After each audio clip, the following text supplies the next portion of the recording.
Previously on Higurashi When They Cry console arcs. I felt jealousy bulging out of my heart.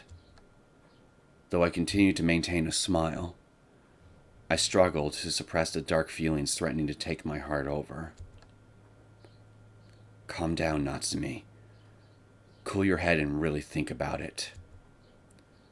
Chisao-chan has always been kind to me, hasn't she? When I fainted and woke up in the hospital, she was worried about me, and she cried so much. I'm wrong. I mustn't think badly of Chisao-chan. She and Tomoko-chan are my irreplaceable friends. Those two must treasure me from the bottom of their hearts. でも、なんで千里ちゃん、東堂くんが陸王大に行くって知ってたのかな？あいつも陸王大に行くんだって。Oh shit, she's not gonna like this. タマも確か同じだよ。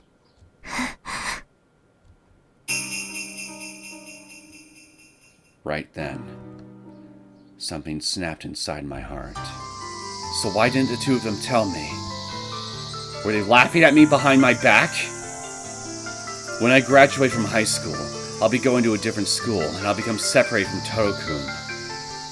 They both knew that, flattered me, cheered me up, all while secretly mocking me? They wouldn't get away with this. They wouldn't. They wouldn't. They wouldn't! I thought they were my friends. I thought they were my dear friends. They are? Those conniving, sneaky, horrid traitors. 君吉。おい、君吉。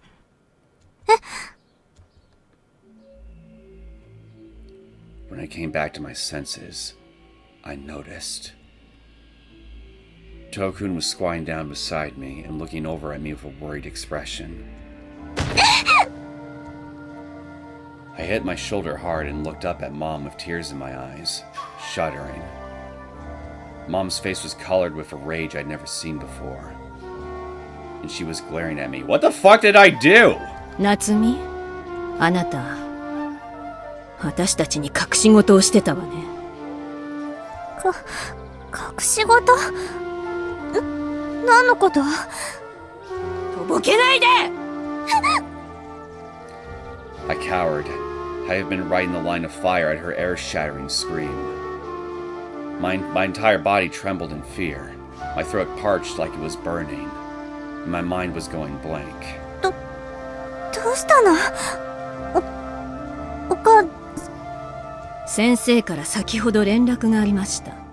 あなた、親に内緒でアルバイトをしていたんだって？ Oh crap, she found out about the job. When I heard that, I froze. That thing Nogata-sensei had called me to the staff room for when she heard the rumors? I knew it. I knew she'd break her promise. Even after she sincerely told me she wouldn't tell my parents. Mom had clearly come up with an excuse in hindsight, but I saw right through her from the very beginning. She hadn't sympathized with Grandma from the start, which snowballed into murderous intent when tempers grew too high, and she killed her with that knife. That must be how it happened. Still, there was no turning back. Not if I wanted to protect the life I'd built until now. If someone found out, Mom would also be taken away from this house. At this point, I would argue that'd be for your own good. So once Dad came home that night, we convinced him to hide Grandma's body in the mountains. Mom suddenly grabbed my wrist and held it tight. And with her other hand, she turned me around so violently that I thought my jaw would dislocate. Then she shot a strong, piercing gaze straight into my eyes. バカなことをしたのはあなたなの。せっかく田舎の沖宮を出て、念願のマイホームを手に入れて、ここでみんなが楽しく暮らしていたのに、私たちは幸せに暮らしていたのに、おばあちゃんが死んで、あなたも内心は喜んでいたじゃないの。私に感謝したでしょ？それをどうしてあなたはぶち壊しにするの？なんてバカな親不孝者なの！ Why do you have so little regard for your daughter? 大丈夫だよ、夏。あとはお父さんに任せなさい。お前と春子は元通り、いつも通りに生活すればそれで。You damn fool, there's no way that's ever gonna happen. I understand where you're coming from, but it's just not gonna happen. 2 seconds later. Oh. Shit. Before Dad could finish, blood splattered into the air. A splash of red hit my eyes. A bright red filter covered my line of sight. And right when globs of liquid began gushing from Dad's mouth before my very eyes, I spotted the tip of a knife sticking through his throat.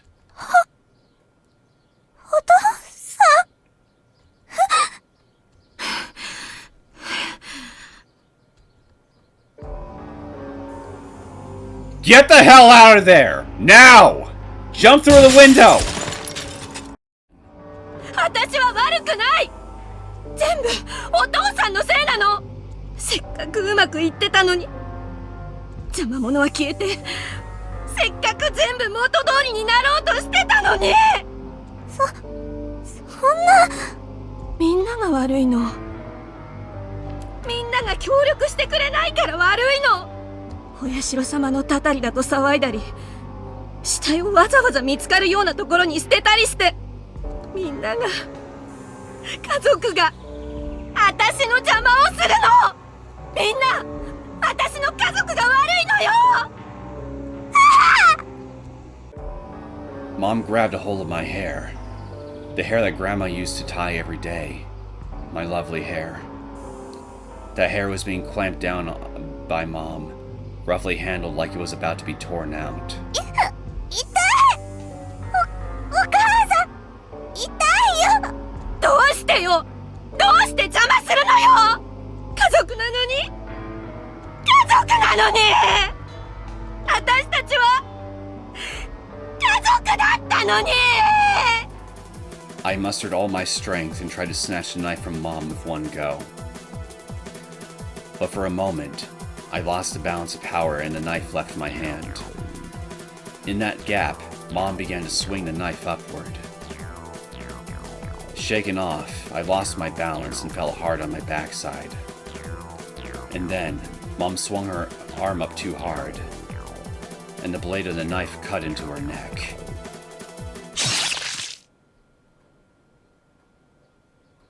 Blood started bursting out like a fountain from Mom's neck. ごめんなさい。ごめんなさい。ごめんなさい。 Even though I shouldn't be hearing anything, I heard a voice that sounded very similar to my own. No, that's wrong. This is my voice. But that doesn't matter. It doesn't matter anymore. Hey, somebody tell me. Where did things start spiraling out of control? Where did we go wrong? Hey, please tell me. Someone tell me. Please. ごめんなさい。ごめんなさい。ごめんなさい。 Right there. As if the power had been cut. My consciousness was swallowed by darkness. And so it continues. Greetings, my name is Neosekken, and welcome back to my Let's Play of the Higurashi When They Cry console arcs. So, Natsumi, you alright? Did everything that we just saw happen in the last episode turn out to be one hell of a nasty dream? I really hope so for your sake, because if not, God help everybody else around you.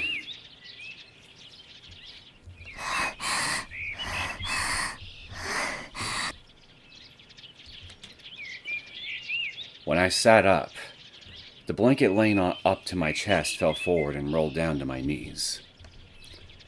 At the same time, beads of sweat from my forehead dripped down on the thighs of my pajamas, leaving a number of stains.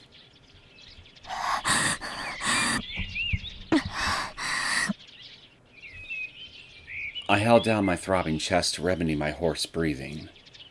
My heart was pounding fast and beating hard. It really seemed like it was about to be crushed. I couldn't stop trembling. Sweat was flowing through my whole body like a waterfall. My limbs were shaking loud enough to be audible, and the clattering of my back teeth was making a bizarre sound.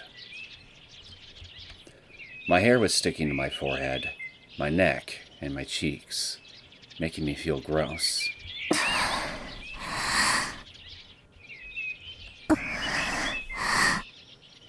Slowly, after finally managing to catch my breath, I timidly lift my head. This is my room. Right, this is my room, in my house.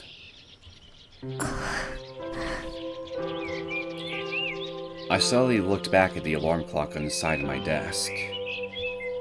It was around 7 o'clock. The second hand continued moving like usual.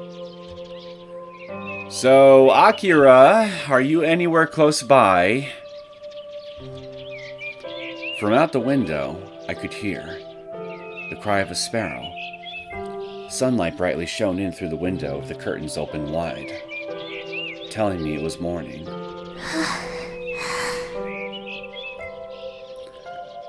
I exhaled a deep sigh of relief, large enough to empty my lungs. As I gradually woke up and began to recognize the view in front of me was reality, I could feel all dark and heavy emotions enveloping my heart. The despair, fear, and confusion slowly disappear. よかった。夢で。 That remains to be seen. Thinking about it calmly, it was a strange dream, more like tragic and terrifying. Mom killed Grandma after a lengthy argument, then Dad and I cooperated to hide the body. But when it was discovered, Mom killed Dad and tried to kill me in a fit of paranoia, attacking with a kitchen knife. バカバカしい。 I shook my head and bitterly laughed at myself for being frightened by a dream. Seriously, what a ridiculous dream.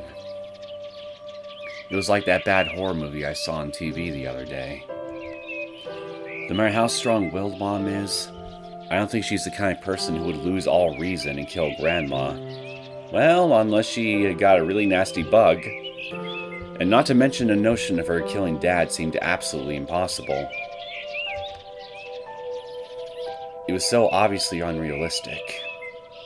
It seems like I took a story I saw somewhere else and replaced the characters with people I knew. It was an irresponsible nightmare. Now that's something I've never heard before. An irresponsible nightmare. So what's a responsible nightmare like, I wonder? 汗ベタベタ。 I looked at my pajamas. They were drenched with sweat like they'd been through the rain. Away, I think I got an idea.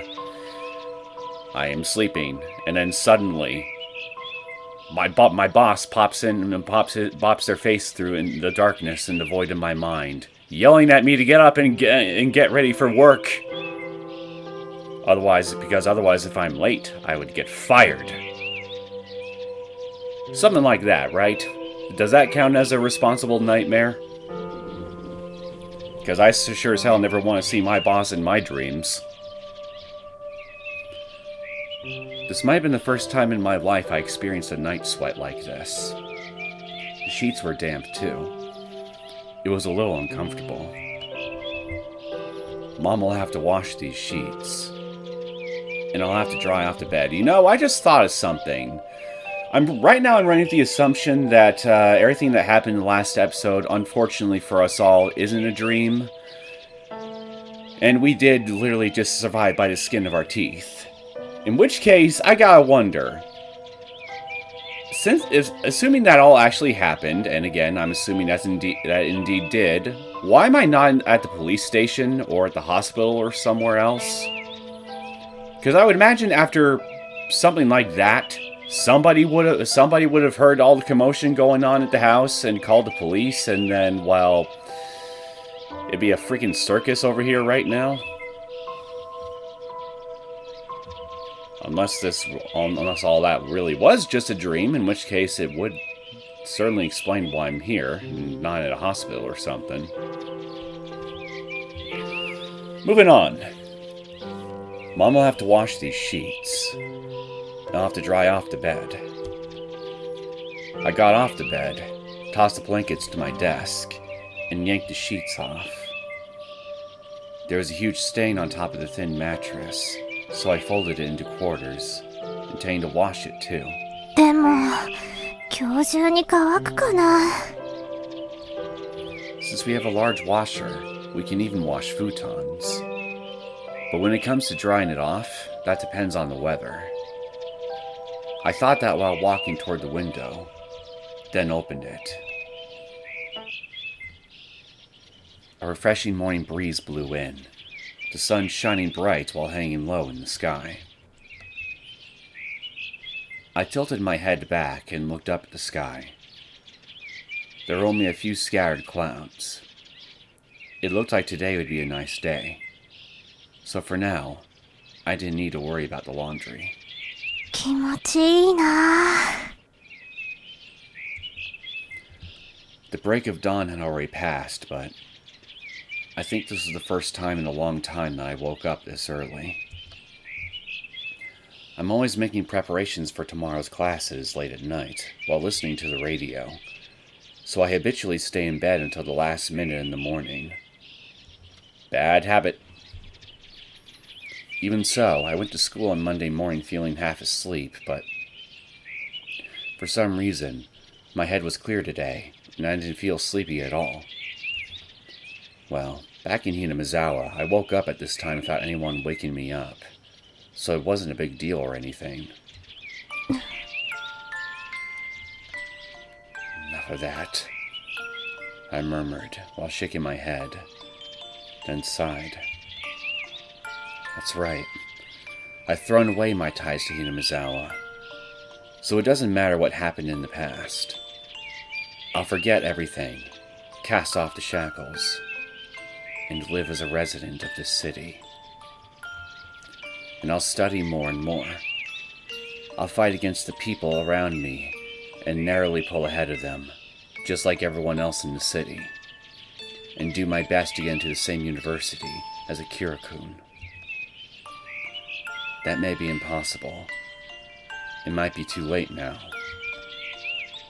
No! That's what other people decided on their own. I don't accept that nonsense anymore. I'll believe in myself and earn my own happiness right here, right now. For sure! So, Hinamizawa doesn't matter anymore. It won't interfere with my life ever again. You wish. No matter who asks, no matter what the question is, they'll never find out. Unfortunately, I don't think after a while anyone will have to ask any questions, because you'll likely be giving them all the answers that they'll ever need as they're running for their lives. I'm a resident of this town, Natsumi Kimiyoshi. No. I'll throw away the name Kimiyoshi too, and replace it with what? I'm Natsumi. That's all. That alone is enough. From now on, I want everyone, even a Kirakun, to call me Natsumi. By doing that, I can throw away everything tying me to Hinamizawa. and I can live happily in this city. そうだ。アキラくん。I suddenly recalled the previous day. During our precious date, I suddenly fell ill and Akira-kun brought me back here. When I head to school, I'll apologize right away. And next time, I'll be the one to invite him on a date. I'll wear more beautiful, more fashionable clothes. I know, I'll look into the best restaurants in the city until that day comes. I'll thoroughly prepare myself. I'll do my absolute best to make Akira-kun happy. Then he'll surely acknowledge me. He already does. He will love me more and more. よし。 Feeling fired up, I energetically nodded. It all begins here. The story of the new me trying my best. And unfortunately, I think you're not going to be trying your best very long the second you step your foot out that door. さあ、出た。あれ？ I opened my door with the futon sheets in hand. But as soon as I entered the hallway by the stairs, I frowned at the bizarre air I was faced with. See? The second she opened the door and set foot out, reality came a knocking and said, "How you doing there? Remember me?" What in the world was this heavy air? And it smelled fishy. You could say it smelled like a beast. Suddenly, my nightmare from a little while ago came back to my mind. I sternly shook it off and walked down the hallway. I'm overthinking this. You keep telling yourself that. My dream a little while ago was really shocking, so it must still be haunting me. That's all. That's right. It's impossible. Isn't it? For my whole family to have been killed, and me being the sole survivor. You'd think that if my whole family was murdered, I'd be no exception to that, wouldn't I? I would have been killed in my sleep, like being stabbed or strangled or something. Depends on the kind of story you're in. But I'm still alive. If that's the case, isn't that proof that nothing happened? Wouldn't that be the case? No comment. Also, even though I occasionally hear about these sort of gruesome incidents on TV, they don't happen just anywhere at any time. They happen to someone very unlucky, to families with no connection to me that live far away from this city. So it couldn't happen around me. That's what everybody thinks until one day, a freaking meteor crashes right in front of you. It definitely couldn't happen. They say that a murder is the kind of thing that happens near you only once in a lifetime. Well, I already experienced an incident like that. So I shouldn't come across another one ever again, right? Statistics aren't guarantees, Natsumi. I can say with confidence that the possibility of it happening twice in a lifetime is almost zero, right? Refer to my previous answer. Say it. Someone, please say it so. Please reassure me that nothing strange will happen around me ever again. I want to, but...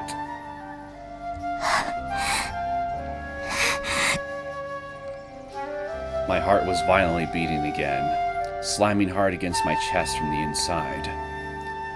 I could barely breathe, almost like I was being strangled and my trachea was getting crushed.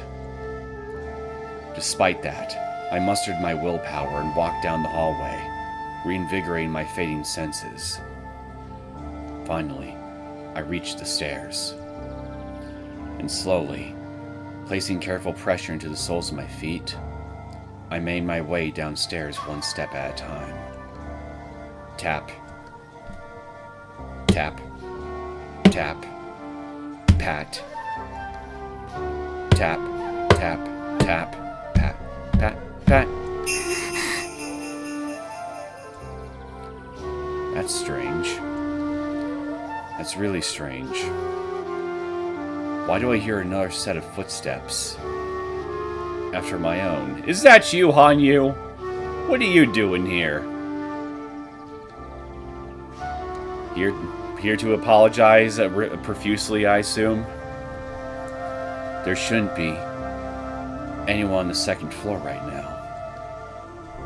Mom should be making breakfast while Dad watches the morning news in the living room at this hour. And of course, Grandma never takes the stairs, so she must be on the first floor. Tap. Pat. Tap tap. Pat pat. Then, what are these footsteps? Whose footsteps are they? Also, those footsteps! They make a squeaky, sticky sound like they're stepping on chewing gum. And they're following behind me. What are they? Stepping on chewing gum. You sure that's not corpses, the fleshy corpses you're stepping on? And then, who's this presence? Looming right behind me. The family dog. Woof woof. I'm just such a help, aren't I? At easing the tension.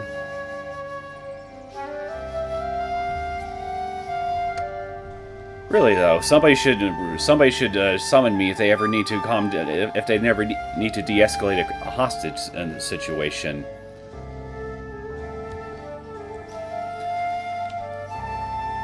The fear felt like it was crushing my entire body.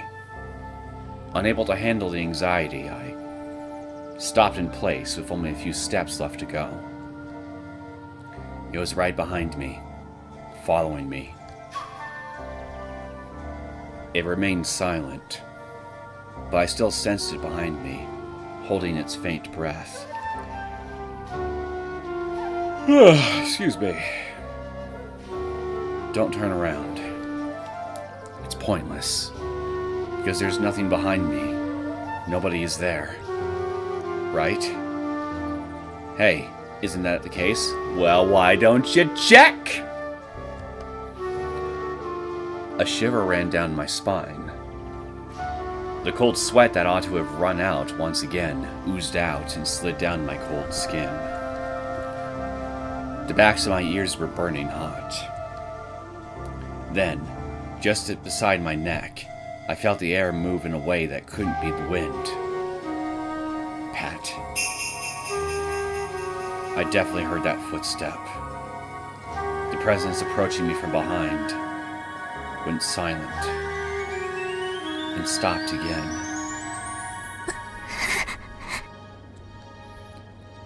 What can I do?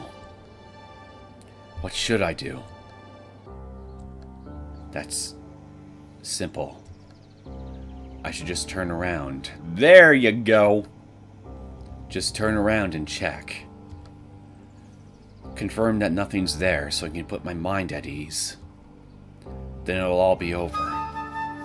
Then my everyday life will go back to normal. Come on. Turn around. And see with your own eyes that it isn't there. What am I afraid of? There's nothing behind me. Nobody's there. Just look at it and make sure. Look, it's simple, isn't it? Just turn your head and look behind you. Then you'll feel much better. Go on. Turn around. Don't make me say it over and over. Turn around already. You know, I gotta say, I'm pretty impressed.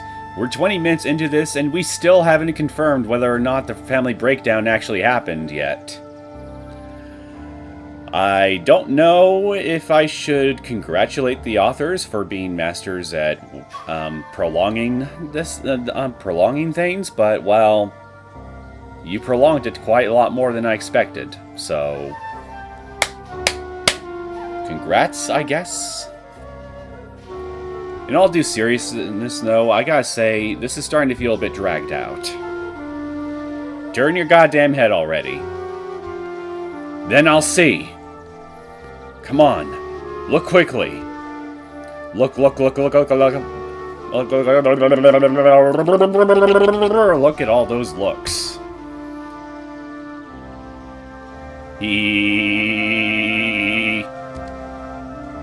What the fuck am I reading? Look at this!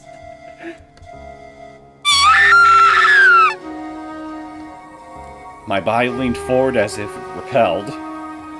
As a result, I missed a step, slipped, and fell. Fortunately, I wasn't too high up, and the futon I was carrying cushioned my landing, so I reached the first floor with light bumps on the knees, excuse me. Then I timidly looked up toward the second floor, and saw nothing there. See? There was nothing there. Just whatever made what the fuck I just read 2 lines ago.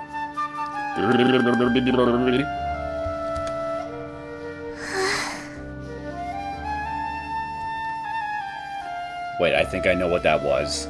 It was the writer's cat hopping up and walking all over their keyboard.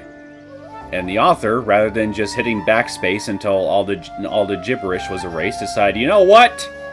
Let's throw it in. I breathed a sigh of relief. I should have just done as the voice said then. I bitterly laughed in astonishment at my cowardice as I picked up the dropped futon, opened the sliding door leading to the living room, and stepped inside.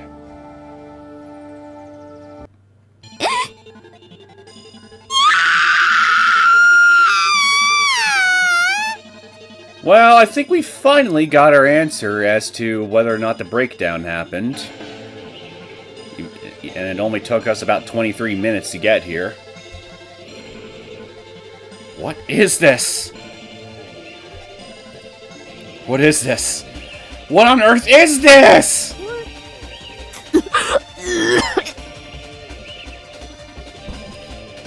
The noxious smell that accumulated in that sealed space blew through the doorway.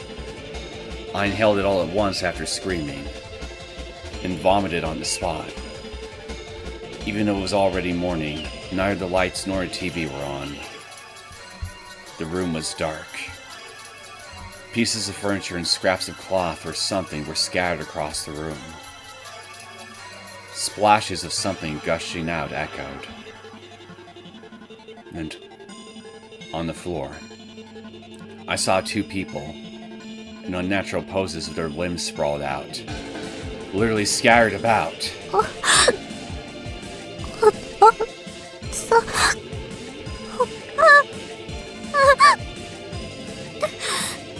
Coming back to my senses, I ran over to one of them and touched their shoulder.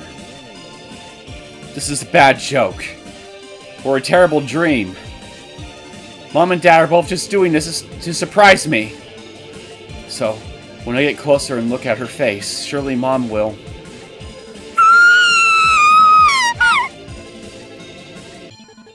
The moment her face turned toward me, I caught a glimpse of Mom's aloof eyes.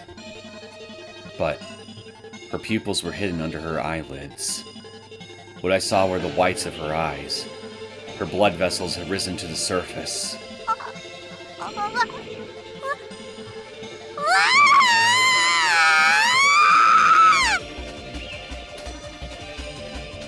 I lost all strength in my knees and fell backwards. And just then, I felt something slippery and warm against my palm. I reflexively raised up my hand up and held in front of my eyes, to discover everything from my hand to elbow was stained with dark, murky, red blood. I'm surprised the blood is still wet! Haven't they been here? I'm trying to remember. Yesterday, that whole massacre took place at the end of the day, right? So, you're telling me that these corpses have just been sitting here for the entire night while Natsumi was asleep in her room, and the blood is still wet?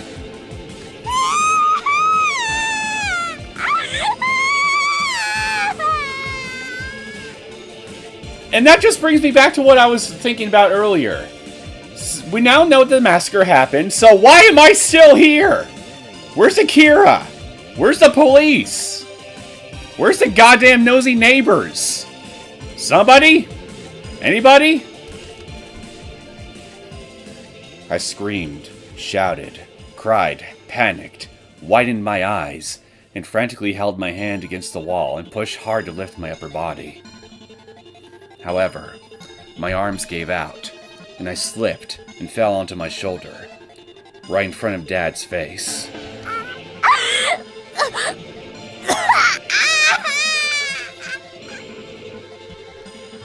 I gasped and unleashed an enraptured scream that burned the back of my throat.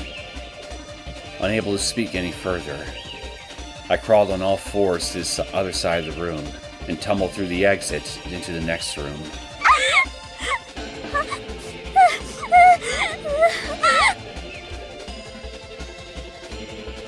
My vision distorted and narrowed as I felt myself on the brink of fainting. And at that moment, I clearly saw Grandma sitting quietly in the corner of the room, in front of the altar. This has got to be a hallucination, this Grandma we're seeing right here. She seemed to be offering prayers to Ishiro-sama's altar, seeking salvation from this blood-stained hell.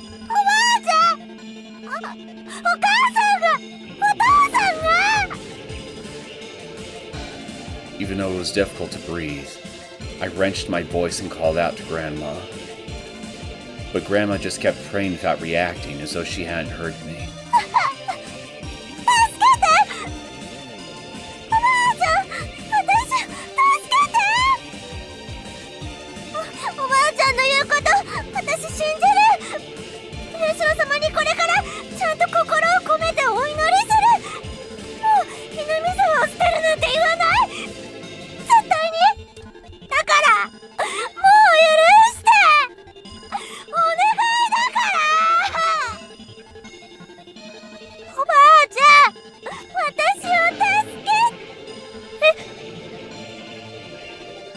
Then, as soon as I shook her shoulder, her head came loose and fell to the ground.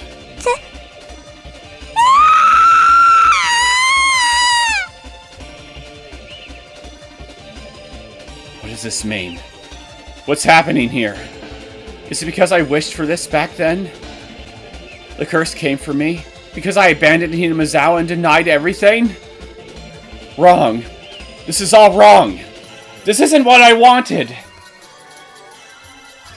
I lunged out of the room in a trance, ran to the door at the entrance, and clung to the doorknob.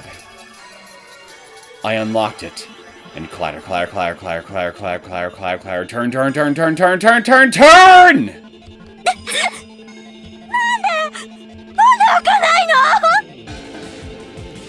The door's unlocked. It's unlocked. So why won't it open? Probably because something's blocking it.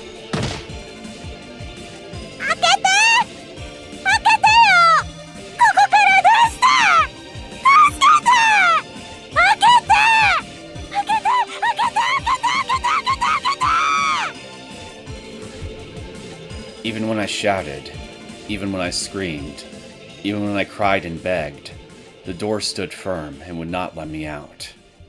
And then... Pat. You're not helping, Hanyu! It's coming. It's getting closer.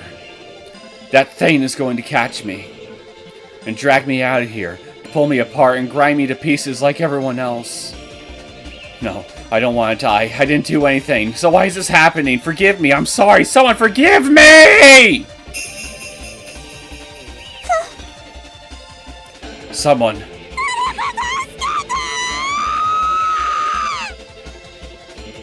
please.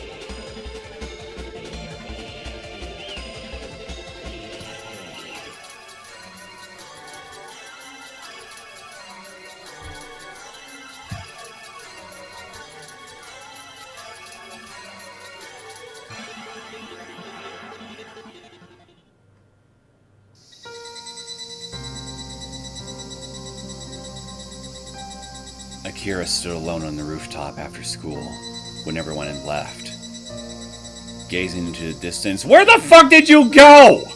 Weren't you actually at the house when the freaking family massacre was occurring? Why did you leave? Why didn't you call the police?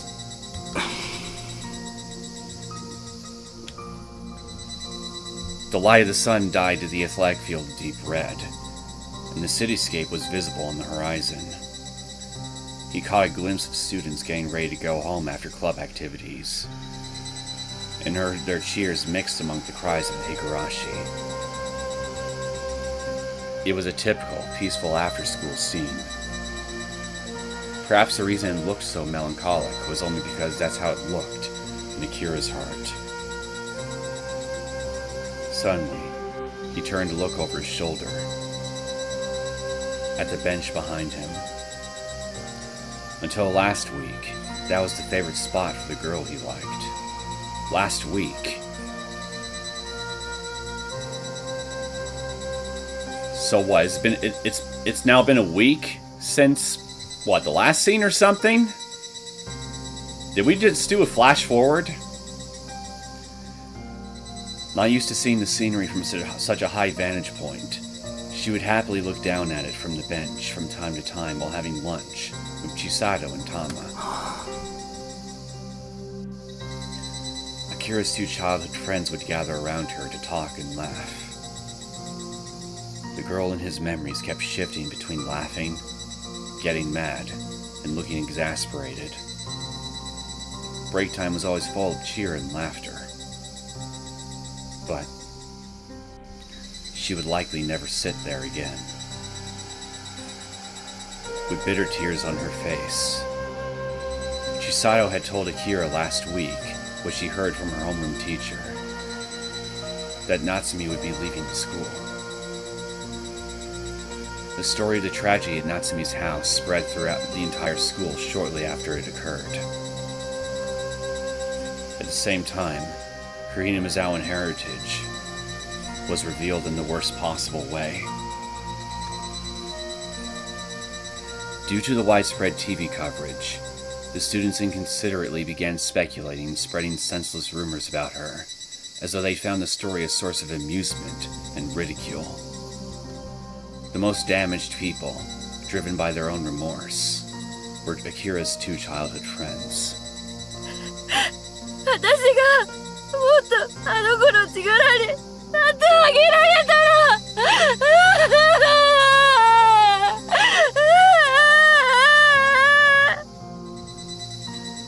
She was unable to finish saying that, but that was the first time Akira had seen her weep so loudly.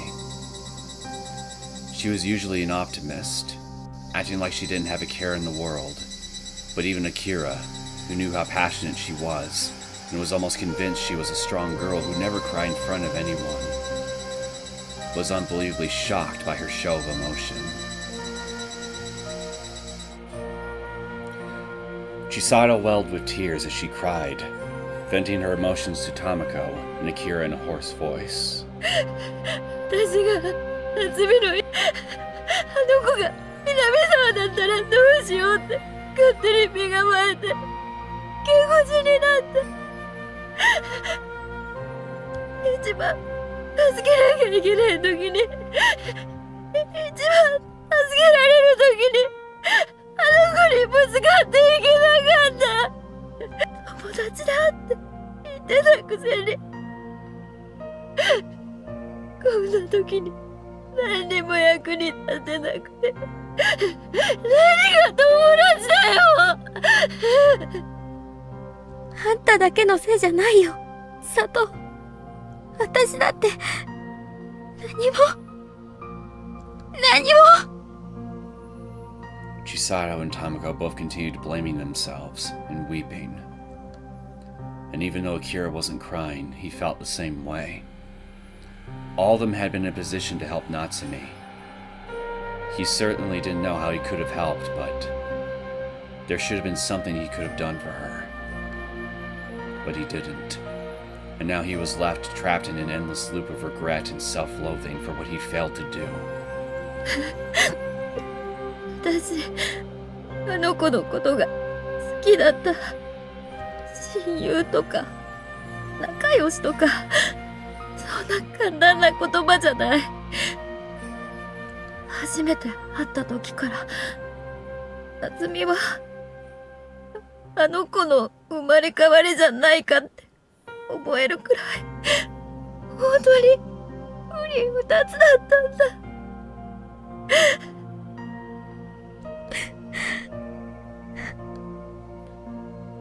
She didn't need to tell anyone. Akira could remember. That girl she spoke of referred to a lovely girl who always followed Chisato around with an innocent smile on her face. Of course, Chisato doted on her like mad, but the girl was young and bedridden with an illness. She fought as hard as she could to live. But before Chisato made it to middle school, the girl's short life came to a close, with Chisato by her side. That's tragic. That's why Chisato was so. 千里、あんた、わかってる。わかってるさ。自己満足だって。あの子と夏美は別人だし、何のつながりもないことくらい、私だって100も承知だし、おかしな話だよ。Can I at least get a name for this girl? でも私は力になってあげたかったんだ。地方から来て知り合いも頼りもない子が私を頼ってくれたら、それだけで私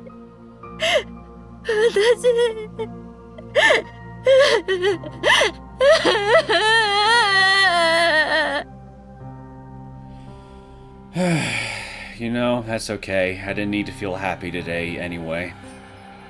そうだね。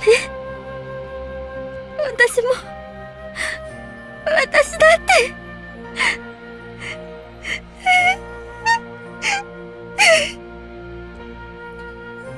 Chisato threw aside her usual persona and started crying. Tamako couldn't say anything to her. She merely offered her a kind, supportive hug. And then, drawn by Chisato's lamentations, her eyes grew red as she sobbed hoarsely. All Akira could do was watch over them dejectedly.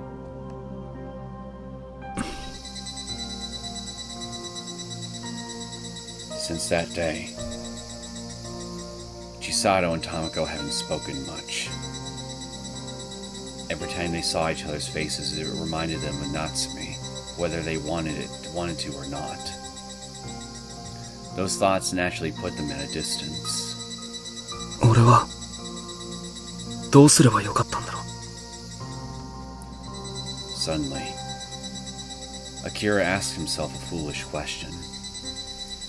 Should he have just asked Natsumi about her heritage and distanced her from her family? Or maybe he should have stayed with her longer, all day if he needed, and protected her when danger presented itself? He tried imagining such a scenario, and mocked himself for what an unrealistic notion it was.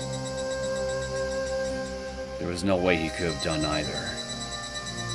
Natsumi's misfortune happened right in her own home. There was very little room for an outsider like Akira to be involved. Quite the contrary. It was a presumptuous and arrogant pipe dream to even think he could have dealt with it like that. So you're telling me that you showing up in the midst of all that chaos didn't actually happen? Was Natsumi just hallucinating that? But then why would her mom attack the hallucination then? Something's not adding up here.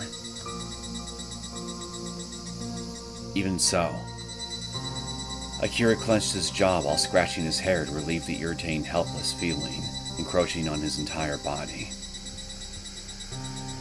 He truly was helpless. Anger ignited and raged like a wildfire in his chest, directed less at the god that meddled with humans' fates, and more at how powerless he had been. On that day, even though he saw how abnormal Natsumi was acting, Akira just assumed she wasn't feeling well, and brought her home without asking anything else. He believed it would have been rather rude to pry about the state of a girl's body. Don't lie, Akira told her. In reality, you were concerned that if you said something insensitive, Natsumi might reject you. Right. Don't make me laugh. You were scared. You simply didn't want to give Natsumi a bad impression after you finally confessed your feelings, didn't you? By doing nothing, you could at least avoid the risk of making a mistake. Isn't that so? In his head, someone with Akira's face laughed while saying that to him. Akira clenched his fists instinctively and trembled as his face warped into a loathsome expression. But he couldn't deny any of it. Everything his doppelganger said was right on the mark. Besides, at the time, there was a sign. Despite her stupor, Natsumi had stubbornly tried to keep Akira away from her home. No, she didn't want him to see it. And Akira, remembering the rumors about her and unwilling to get deeply involved, reluctantly parted ways with her there.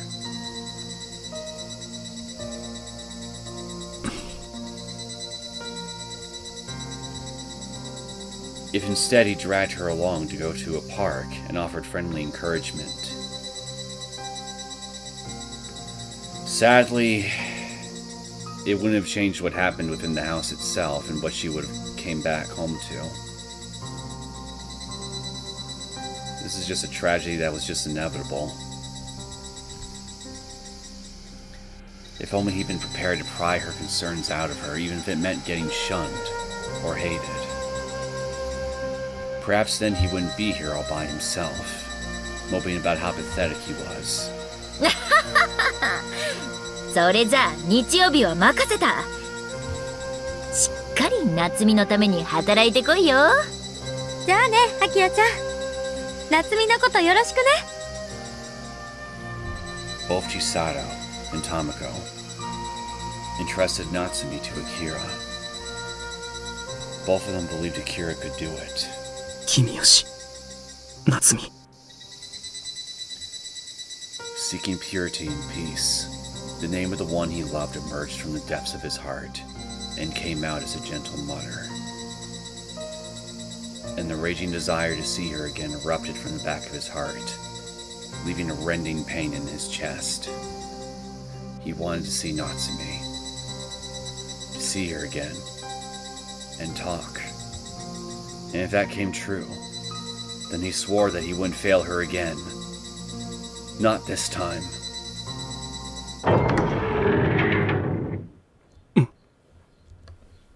Just then, Akira heard the sound of a door opening, looked back casually, and then he froze. Let me guess, a homicidal Natsumi? Standing there was the person he wanted to see. It was Natsumi, Okay, that's one half the question answered, but is she homicidal? 君を夏美、よかった。まだいたんだね、東堂くん。After saying that, Natsumi looked down hesitantly, squeezing a knob with her fingertips. Her dainty shoulders trembled lightly. Akira ran over to her as soon as he saw that, took her hand, pulled her towards him with all his might, and hugged her. 夏美、 Once again, Akira said her first name, not Kimiyoshi. At first, he was reluctant to say it, but there was no hesitation the second time. アキラくん。Natsumi was stunned and confused for a while. She leaned feebly against Akira. However, it was the first time Akira called her name. The feeling was pleasant and painful. She wrapped her arms around his back in acceptance, then buried her face in his chest. ごめん、夏美。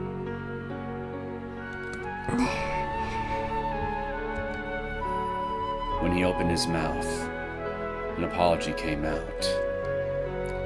It might be meaningless. The act of apologizing itself is arrogant. It might invoke contempt from her. Still, that was the first thing Akira thought of when it came to Natsumi. And that was his strongest feeling. ごめん、俺は夏美に何もできなかった。夏美のこと何でも知りたいって言ってたくせに遠慮して臆病になって、結局夏美が苦しんでいることに何も許してくれなんて言えない。だけど俺の気持ちは変わらない。それだけは伝えたかった。アキラくん。 Natsumi slowly shook her head, her face still buried into Akira's chest. Then she gently looked up at him head on and smiled at him. 謝らないで。悪かったのは私なの。アキラくんのことずっと好きだったのに伝えられなかった臆病な私が悪いの。幸せを手に入れるためにもっといっぱい一生懸命になれなかった弱虫の私が悪いの。夏美は頑張ったじゃないか。なのに俺が卑怯だったんだ。夏美の陰口を言った奴らと何が変わるっていうんだ。もっと夏美の悩みに耳を傾けて夏美を守ってやるべきだったのに。 Akira could only clench his teeth in regret. As a man, he couldn't cry about it. Even so, his thoughts for Natsumi overflowed, and he held her in his arms with all his might. ごめん、夏美。もっと俺は。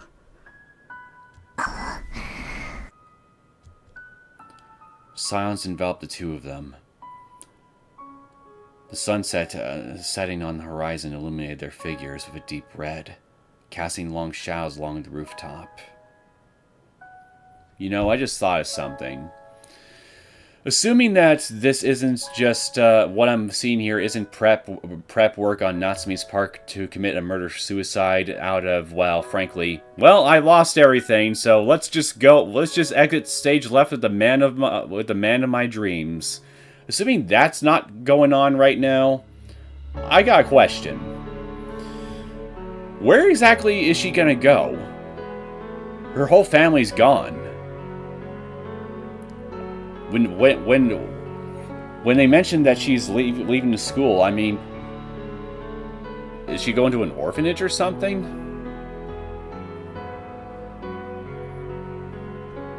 Maybe I'll find out if I just shut up and let him keep talking. アキラくん、私のこと好き？大好きだ。誰よりも？何よりも？ああ、誰よりも何よりも夏美が好きだ。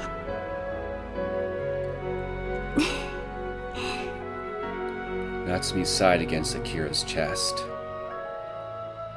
It was very warm and strangely beguiling.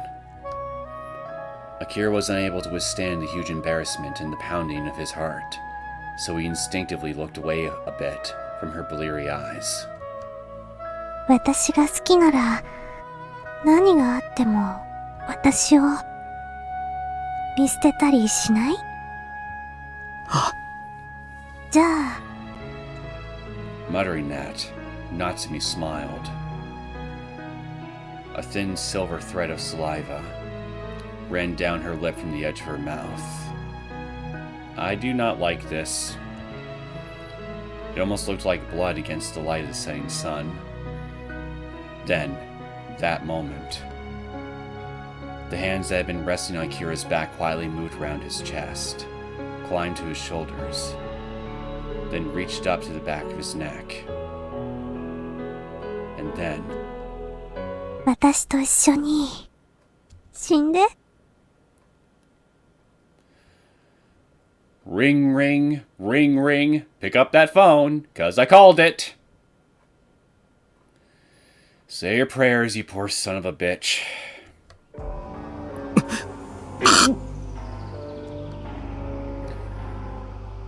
The moment she exhaled that word, Natsumi gripped Akira's Adam's apple and squeezed with all her might.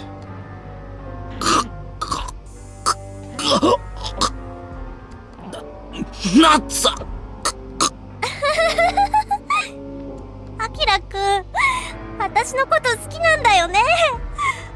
そうなんだよね。間違いないんだよね。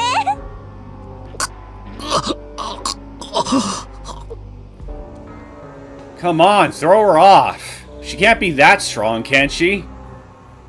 Poke her in the eyes. Akira faced those eyes, then shivered and began to doubt his own sanity. Natsumi was looking right up at him, her face warped into a sneer, seeping with fierce killing intent, an unfathomable darkness. 夏美。ねえ、もう終わりだもん。私一人ぼっちになっちゃったの。どこかに行っちゃうの。アキラくんのそばにいられなくなるの。そんなの嫌だ嫌だ嫌だ嫌だ。だから一緒に死のうよ。アキラくんと一緒なら怖くないよ。だから、いいでしょね。私のこと好きなんでしょ。そうでしょ。そうなんだよね。私今幸せなの。だからもう手放したくないの。絶対離したくないの。私のこと好きなんでしょうね。だから一緒に死んで一緒に死んで一緒に死んで。Natsumi's eyes were wide open, and she was breathing hard. She opened her red mouth to reveal her sharp canines. Then her nails bit into Akira's neck, breaking the skin and digging into his flesh. The intense pain and lack of air was dragging his consciousness away. Despite still believing that this was an unbelievable nightmare, Akira continued desperately struggling to remove Natsumi's fingers. 私のこと好きなんでしょ。私の話を聞いてくれるんでしょ。力になってくれるんでしょ。私の幸せになってくれるんでしょ。私のこと好きなんでしょ。なら私の言うことを聞いて、私のためになって私を幸せにして。アキラくんと死ぬのが私の願いなの。私のためなの。私の幸せなの。だからね、お願いお願いお願いお願い。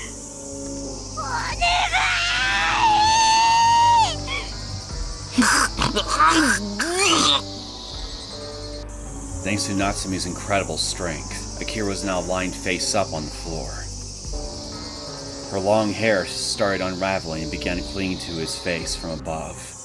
Her eyes opened without the slightest trace of sanity as she refused to let him go. She strangled him with tremendous strength. No matter how hard he braced his legs, Akira couldn't even verbalize a groan. He gasped with a look of agony on his face. and reflected in the pleading look in his eyes when he looked up. Was the eerily beautiful yet demonic face of the girl he wanted to know everything about, smirking menacingly as though jeering at his desire.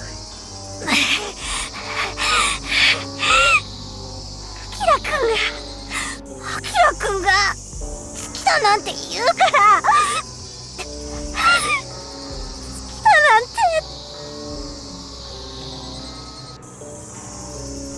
Natsumi struggled to mutter that with tears in her eyes.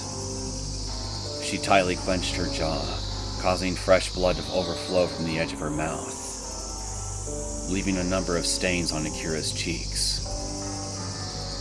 Dull black blood fell onto his face.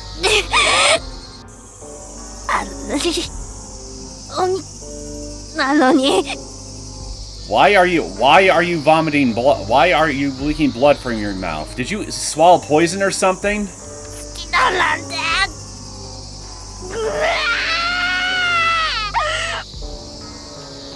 Could that really be Natsumi?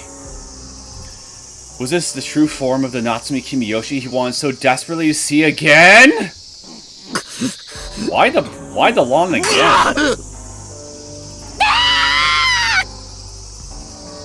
Akira called back his fading consciousness while mustering all his remaining strength to push Natsumi away. The moment a gap between Natsumi and himself opened, he immediately headed toward the rooftop entrance. However, Natsumi was clasping his ankle with ferocious strength.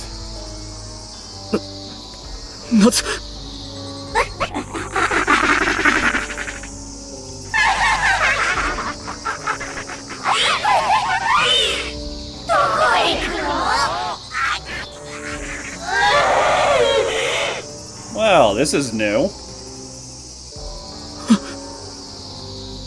Giggling in an odd voice, Natsumi staggered to her feet.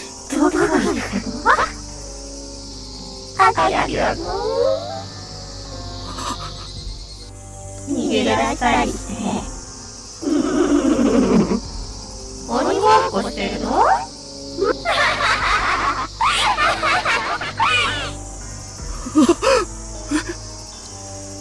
The wind kicked up and made a lot of noise. Natsumi's hair began to stand on one side. Each strand reached out like tentacles searching for prey.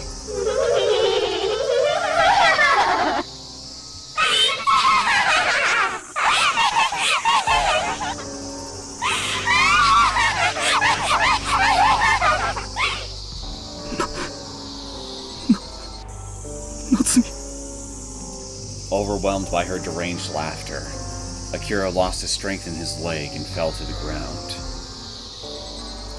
Natsumi slowly walked up while looking down at him arrogantly, then straddled him. She reflected on her laughter as she reached for Akira's throat. アキラくん捕まえた Her nails audibly dug into his throat. Akira's eyes went bloodshot as Natsumi moved her face closer and closer, as if trying to pierce his chest. What was that? That horrible, distorted face. Goosebumps erupted from Akira's back. His blood vessels seemed to freeze over as chill ran all through his body. そっかそうか Seeing Akira trembling with fear and disgust, Natsumi muttered in a voice that sounded like she had slightly regained her sanity. But what came out next was a calm yet blood-curdling voice. 私のこともう嫌いなんだね Well, you're kinda strangling him to death, so he certainly isn't happy about it, I can tell you that much. みんな私を捨てて逃げた今まで私を見捨て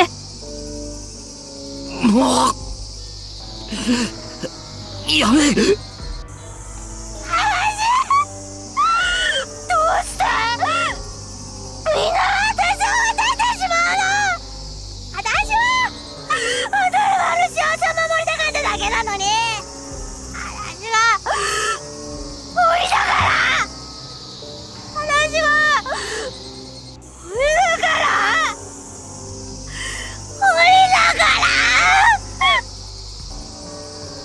Natsumi groaned as if she was possessed.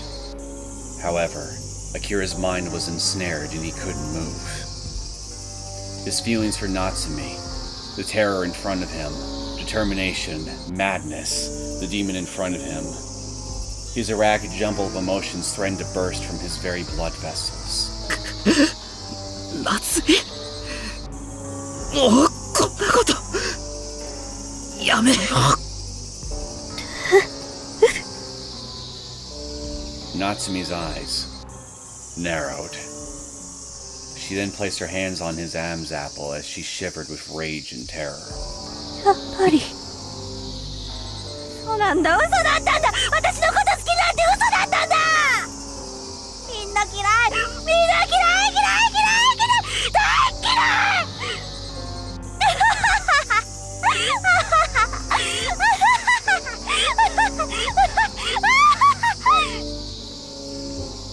Natsumi crouched down on the spot as her deafening screams roared.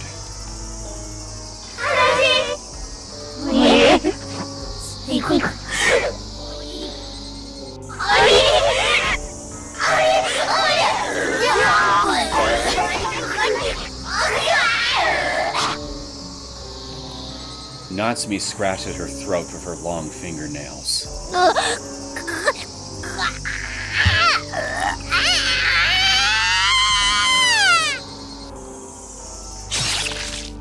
Natsumi cried out in a booming voice that filled the air. Blood splattered from her torn neck. Her nails broke through to her throat and dug into the cross-section of broken skin. Natsumi moaned as she coughed up blood, then lost her balance on the crimson pool pouring at her feet. When Akira finally came back to his senses, the entire area was dyed bright red with blood.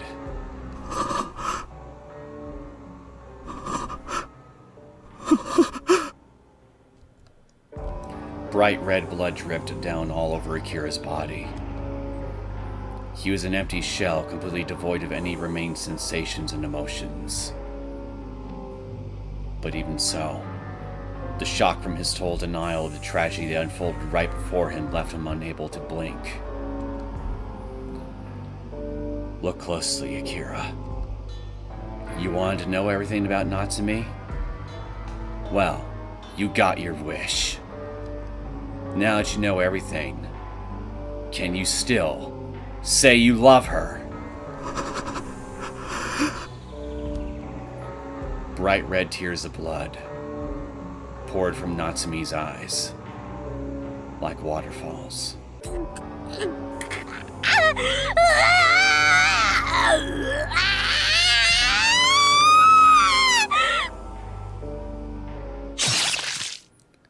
She was screaming her death throes.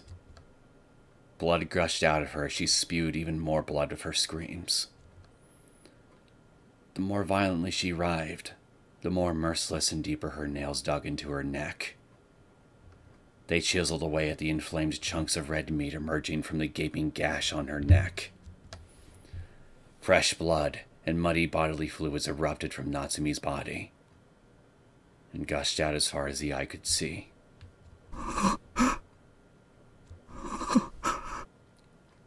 Akira could only stand there, unable to move. His hands, grabbing at Natsumi's arms, floated along with his shadow and eventually separated from her. Then, for only a moment, he saw Natsumi don a gentle smile.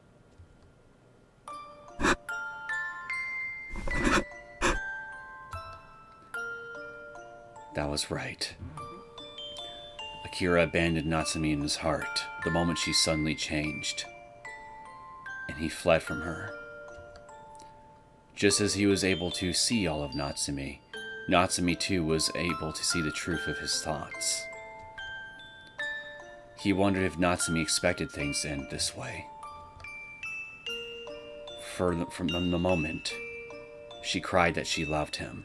明君のせいだ。 And when she uttered those words, The bond between the two of them was forever torn. 夏美、大丈夫。大丈夫だよ。 Akira gently hugged Natsumi's lifeless body. 大丈夫。これは夢だよ。夢なんだよ。 He continued muttering those words in an attempt to convince himself. Even though he was painfully aware, the one he wanted to answer him would never speak again.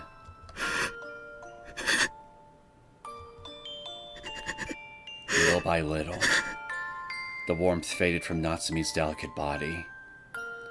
Never wanting to let her go, Akira tightly embraced Natsumi, covered in blood. 夏美。 He wanted to fall asleep, together with Natsumi, in a dream. Akira continued to wish, only for that, as his consciousness faded away. 未来者より書き打ち PS へ。こちら一家次長未来。先日の君吉一家惨殺事件の生存者君吉夏美の高校に到着。捜索中の本人を校舎内屋上の一角にて発見。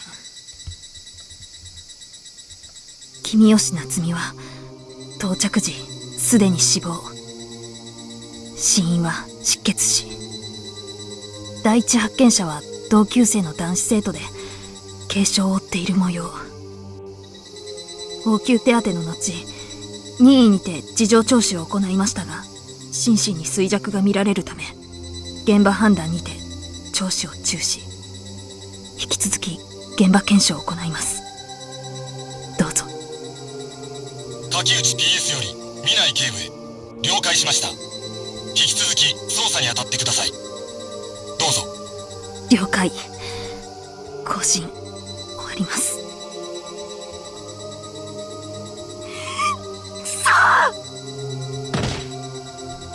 Unable to control my anger, I punched the hood of the car. I could see my fist gushing with blood, but the pain of that wound was nothing compared to the pain in my heart. リーナイさん。 Again, I failed to protect them. I swore this would be the end. I swore this would be the end of the tragedy in Hinamizawa. What was all that crap you said about hating to break promises? What nerve you have, Tomoe Minai! What good does having the power of the state do when I can't save the life of an innocent civilian? And such a young girl at that. なんなのよ。なんなのよ一体。これもお社様のたたりとでも言うっての？大石さん。 And so, I directed a question toward the old detective who was no longer in this world. The more I investigate, the more I'm driven into this labyrinth, this chain of nightmares. The closer I get, the more the door of truth shuts. In the face of such a baffling mystery, what can I do by challenging it alone? And yet, I can only say this. No, I have to say it. The curse of Hinamizawa is not over yet. The great disaster didn't mark the end of everything, and I'm sure it will continue for a long time. This tragedy will repeat over and over and over again in some other city, until the day the name Hinamizawa weathers and fades from people's memories for all time. That's it. It won't end like this. No, I won't let it end like this. I swear I'll blow the lid on this ruthless, tragic nightmare of an incident, even if it costs me my life. 終わらせたりするものか。私は忘れない。絶対。 July 1983. complete blockade of Hinamizawa village was established, as of a few days after the incident.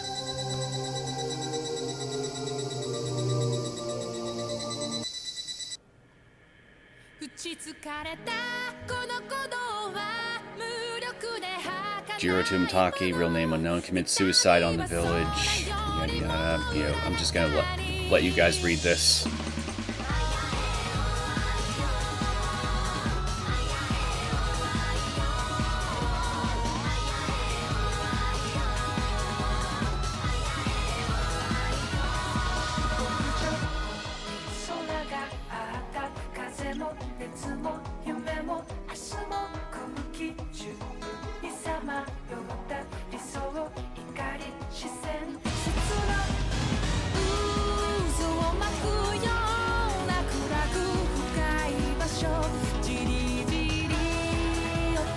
She died in a gunfight.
New tips unlocked. Kind-hearted older sister. Somewhat sushi. All cast review session. Well, I had a feeling we'd have at least one new tip at the end of this, so let's see what we got. Kind-hearted older sister. あ、みないさん、どうしました？藤田さん、みないさんだとお姉ちゃんと一緒でややこしいでしょ。Ah, so you're the sister. 私はまどかでいいですよ。あ、了解しました。まどかさん。Fujita-san made a bitter smile after correcting himself of a look of embarrassment on his face. I wouldn't have minded at all if he'd used Chan instead, but this was just the kind of guy he was. I felt significantly more eyes around the office staring daggers at me and talking behind my back, since I announced my engagement to Karu-san, maybe even the majority of them. However, this man falls into the minority on that. There's no guarantee, but I'm confident of that. お姉ちゃんじゃなかった。見ない警部はいますか？みないさんですか？今、外回りに出ています。ちょっと一人になりたいって言ってましたから、帰りは。そうですか。After hearing that, I looked over at the empty assistant director seat. It seems to have gone more desolate since I heard about the incident. 藤田さんにもいろいろお世話になったみたいですね。ありがとうございます。いえ、自分は別に。むしろ、みないさんの方が。When Sis came back from the crime scene yesterday evening, I could tell even without knowing the circumstances myself. She was worn to the bone. お姉ちゃん、どうし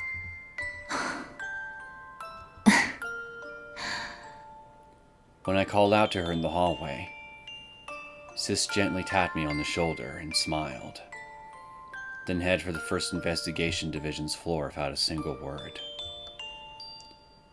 Normally she'd say, "Don't call me sis at work," in a deliberately formal tone.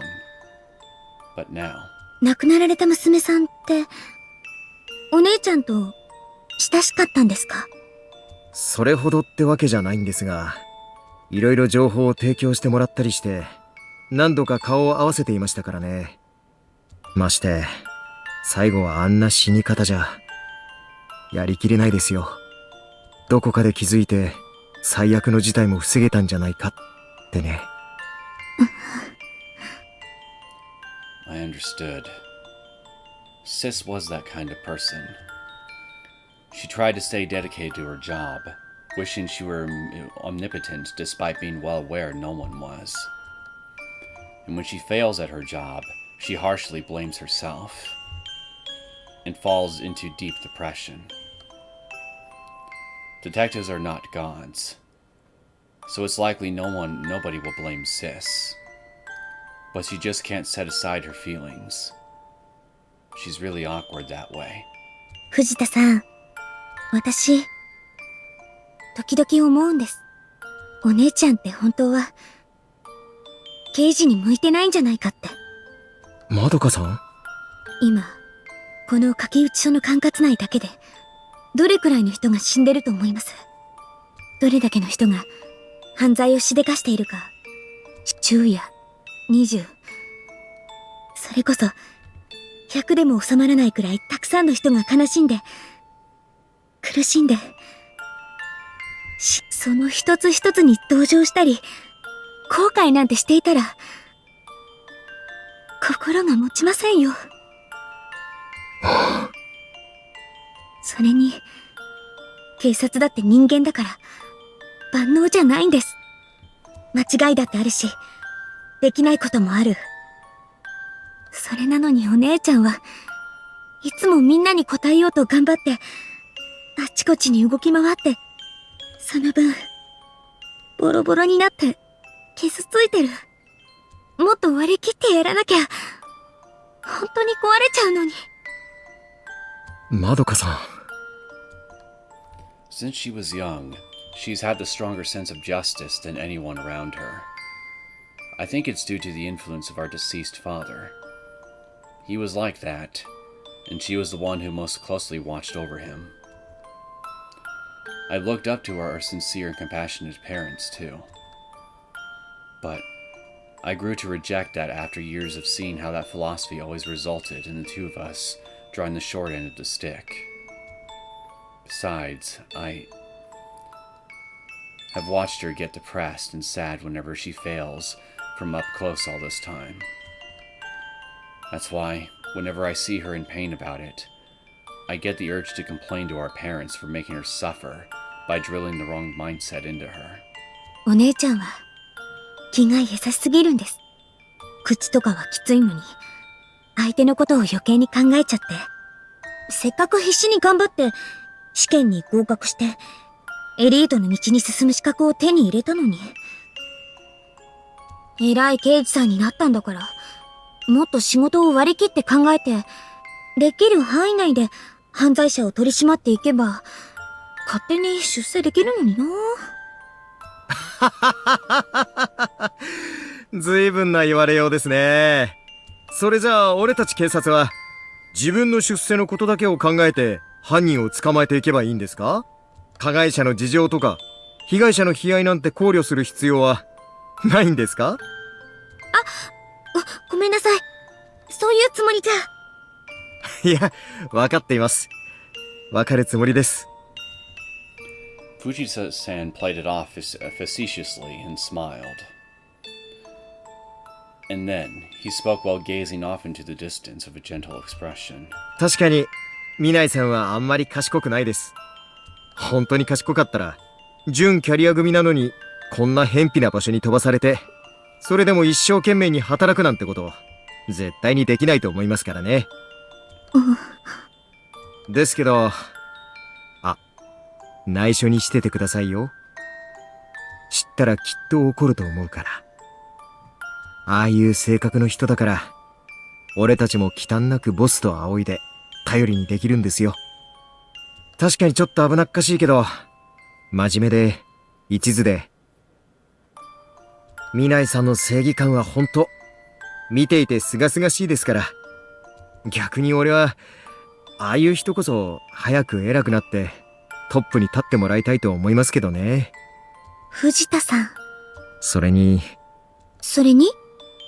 いや、やっぱりまどかさんは未来さんの妹なんだなって、そういう風に相手のことを考えてあれこれ悩むところなんてそっくりですよ。似ていませんよ。私はあの人みたいに戦わずに今更追いつけないし、そんな気もないです。 That's why my heart aches. Sis really put in a lot of effort and worked hard until now, and she gained the qualifications she needed to be happy. So nobody can complain to her about her lack of rest in body and mind. She won't let them. But she's still operating at full speed, diving headfirst into all sorts of difficulties and hardships. 似てほしくない。お姉ちゃんはお父さんのようになってほしくない。努力の数だけ頑張った人が損をするのは絶対間違ってます。 Karu-san must have thought he was doing me a favor by transferring her to Kakuchi Station. But it seemed that plan backfired, and it only made me feel worse.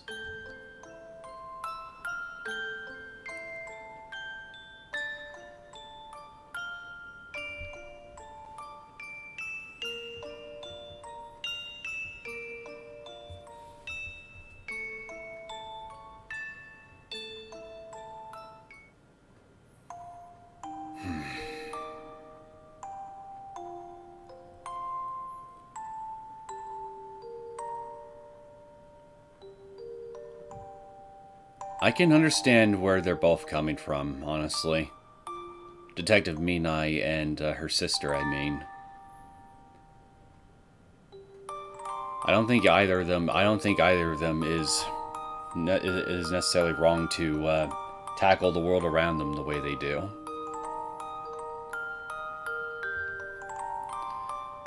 Wish I had more to say on that, but I don't.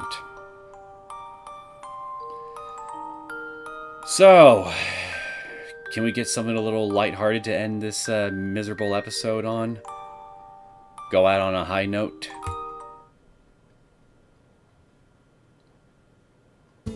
日暮らしの泣く頃に水、アドバンスドストーリー染め写しをプレイされた皆さん、お疲れ様でした。 Whoops. 新キャラクター、これはコミック版日暮らしの泣く頃にシリーズの外伝で人気を博した一つ、鬼さらし編をベースに組み上げられたエピソードになります。 Swear I didn't touch the mouse button and yet it went forward a few lines.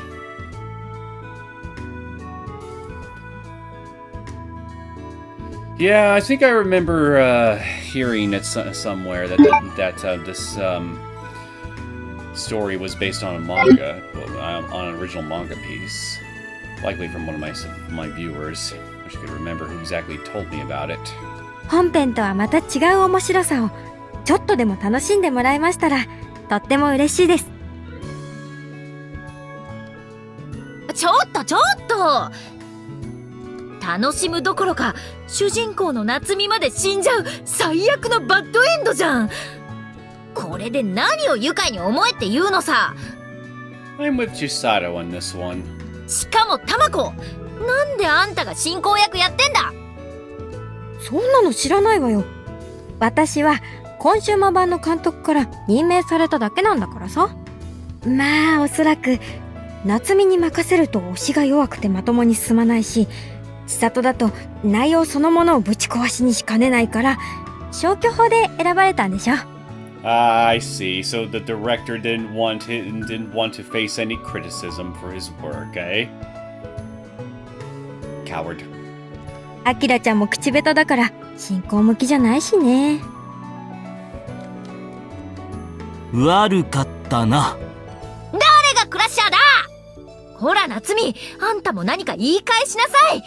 仮にもこのお話の主人公でしょ。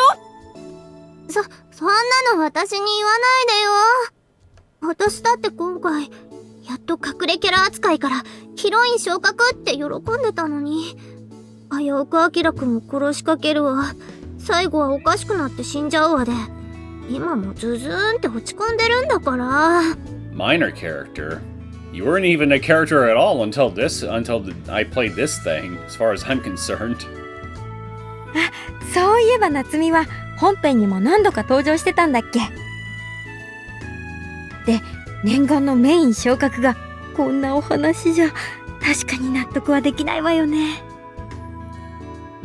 I honestly don't remember. Did she actually cameo at any point in the main story arcs? I honestly don't remember. つうかさ、噂では聞いていたんだけど、日暮の世界のお話って本当にひどい結末ばっかりなんだね。Well, 7 out of 8 times, yes it is. あんまりな終わり方に、しーちゃん思わず声も出なかったよ。It's good at that. あ、そうなの。じゃあいっそのこと、あんたは今後一切永遠に黙っていなさい。そうすれば世界は平和で、暮らすにはとても快適だ。Now, Tamako, I'm gonna have to disagree very strongly with you here. A world where Chisato is silent sounds like utter hell to me. 私の吐く言葉は汚染物質か。高化学スモッグとでも言いたいのか。はあ、まったく。千里もタマもそのくらいにしとけよ。はん。あんたに意見なんて求めてないっての、この究極ヘタレ。夏美を救えなかったくせにいい気シャーシャーと出てくるなんて、いい度胸してるじゃないの。Ouch, that's a bit harsh. ちょっとやめてよ千里ちゃん。アキラくんは辛い目にあって傷ついてるんだから、もう少し気を使ってあげて。いや、一番ひどい目にあったのはあんただろ、夏美。You're not getting any argument from me on that one, that's for sure. まあ、アキラちゃんはかろうじて助かったみたいだけど、目の前で好きだった女の子がおかしくなって死ぬところを一部始終しっかりと見てしまったからね。多分普通の人なら一生のトラウマものだよ。Yeah, small town syndrome, aka Hinamizawa syndrome, will do that to you. いや、まったく。私だったら3ヶ月は夢にうなされるね。Then again, it's not really a town as it's a village, but whatever, details. あと、肉料理は金輪際パスして、一生ベジタリアンへの道を突き進むだろうな。特に、鶏肉のフリカッセなんて見た日にゃ。お前らな、かわいそうとは言わなくてもいいから、せめていたわりの言葉一つあってもいいと思うんだがな。いたわり？うん、わかった。そんじゃ、辛いの、飛んでけー。そりゃいたわりじゃねえ、いたぶりだ。あら、一文字違うだけでえらい違い。何かのネタにしておこう。メモ。話を聞け、ちさ。まあ落ち着いて。千里ちゃんは黙っていれば美人なんだから、もう少したまこちゃんの言う通り言葉控えめに振る舞った方が人気出ると思うんだけど。 Don't listen to this small town little whelp. Small village. Whatever. Don't listen to this whelp. Chisato, you're fine just the way you are. おい夏美、それって黙ってない私は美人じゃないって言ってるようにも聞こえるんだが。 I do believe that is what the small town girl is insinuating, yes. そんなことないよ。千里ちゃん悪く考えすぎだって。まったく失礼しちゃうわね。この院長の娘の美少女に向かってなんて言い草だ。美少女って。Yeah, how can you say that about the daughter of the hospital director? You anger her too much, she might decide to have somebody do a favor for her and make your next hospital visit rather uncomfortable, if you catch my drift. 美少女。それは美の少ない女と書く。確かにあんたにはぴったりのキャッチコピーだね。Up, shots fired. どうおうおう、タマさんよ。なんかさっきからものすごく挑戦的なんだけど、私になんか恨みでもあるのか？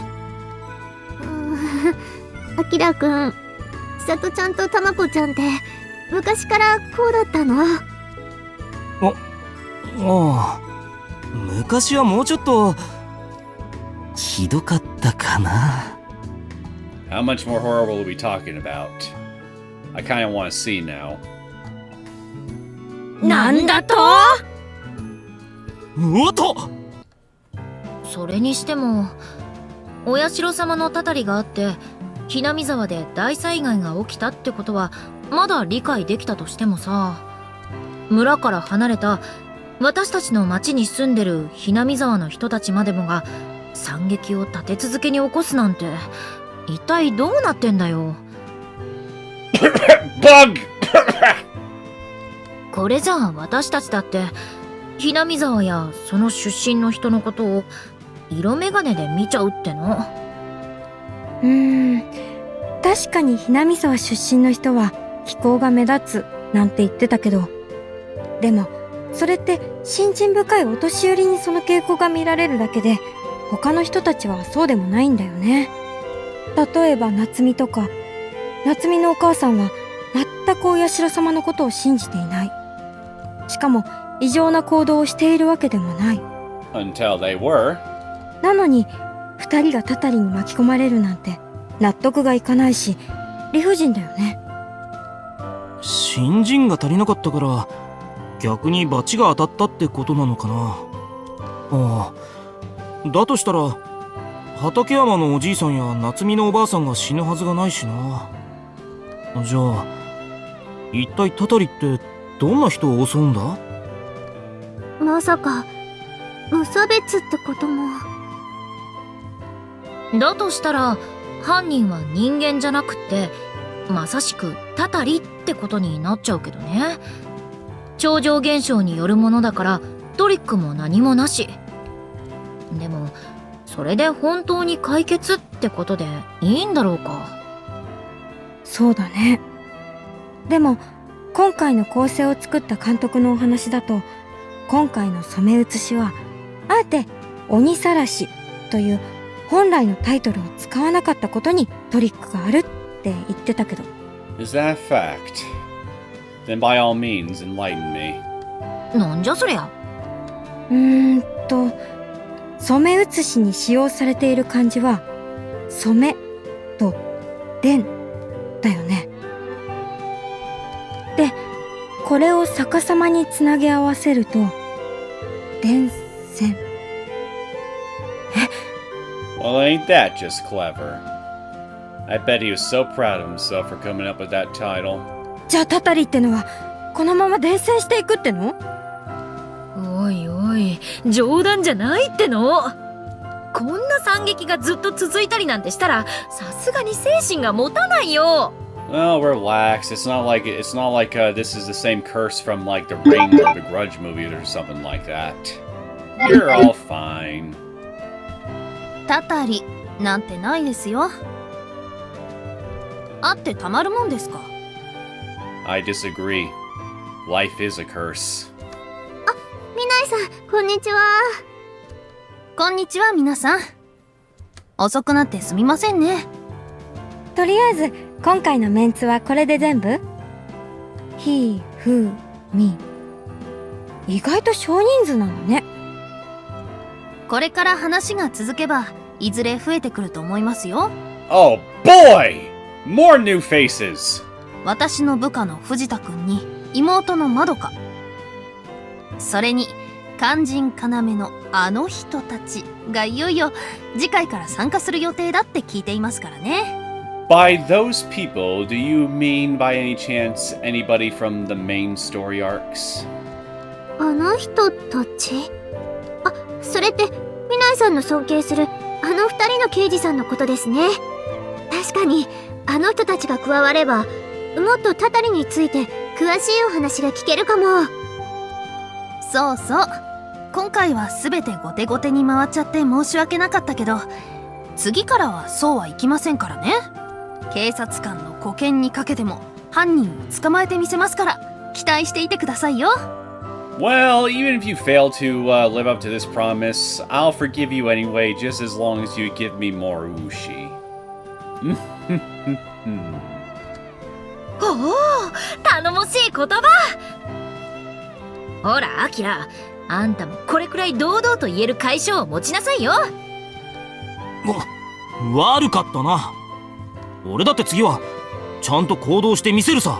No, you won't. 言ったからには責任持ちなさいよ、チミ。これで同じことの繰り返しだったら、ちーちゃんのいびりはこの程度じゃ済まないよ。一応手加減してたのか、これでも。おお、任せとけ。今度こそ俺は何もしないままで終わったりしない。頑張ってね、アキラくん。私も絶対幸せを手に入れるために精一杯努力してみせるよ。うんうん。若い二人が愛する相手を思う美しき姿。良きかな、良きかな。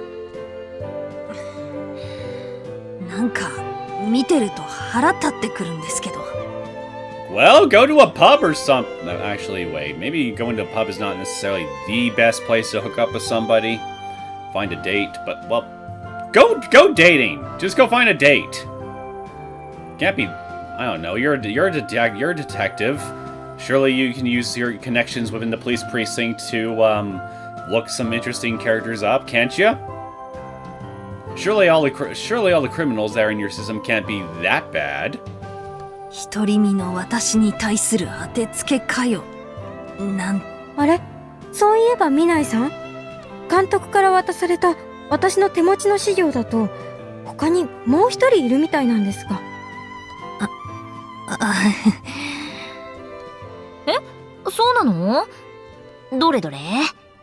あ、ほんとだ。この人って？いいの、そいつのことは忘れて。Oh, I see. Is whoever this guy is somebody you're crushing after? 今すぐ速やかに、さあきれいさっぱり抹消して。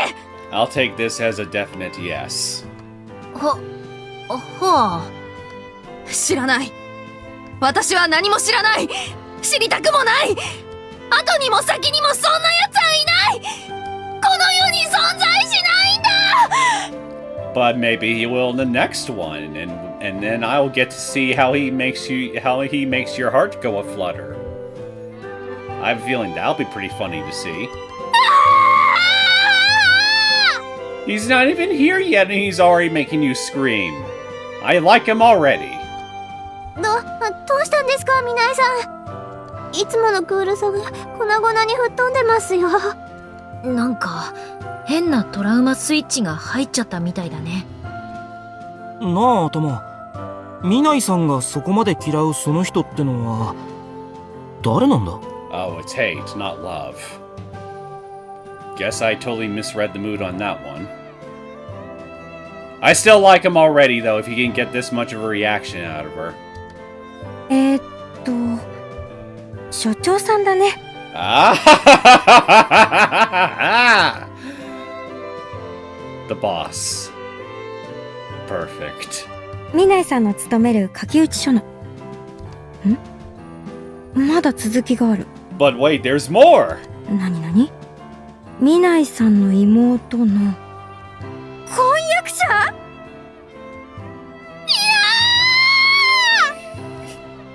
ねえ、確か書き打ち書の所長さんって結構年配の人だって聞いたけど、やっぱ50歳くらい？ Well, how about that? Your boss is gonna be your brother-in-law. Congratulations! 57歳です。Oh, look out! We got a silver fox here, ladies and gentlemen. で、所長さんは妹さんの婚約者だから、二人が結婚すれば、ミナイさんはお姉さんになるんだね。冗談じゃないわよ。 I don't know, I think it's pretty funny. 何が悲しくてそんなおっさんに姉呼ばわりされなきゃいけないのよ。 Your depression is my amusement. 私独身なのよ。まだ花も羨む20代なんだから。 Nobody's denying that, though. ああ、でもあと1年で30。それ以上言ったら警官侮辱罪で銃殺刑にするわよ。 But if it's fact, then it's not really slander now, is it? Police abuse. Well, power abuse. Well, you're abusing your authority. That's what I'm trying to say here.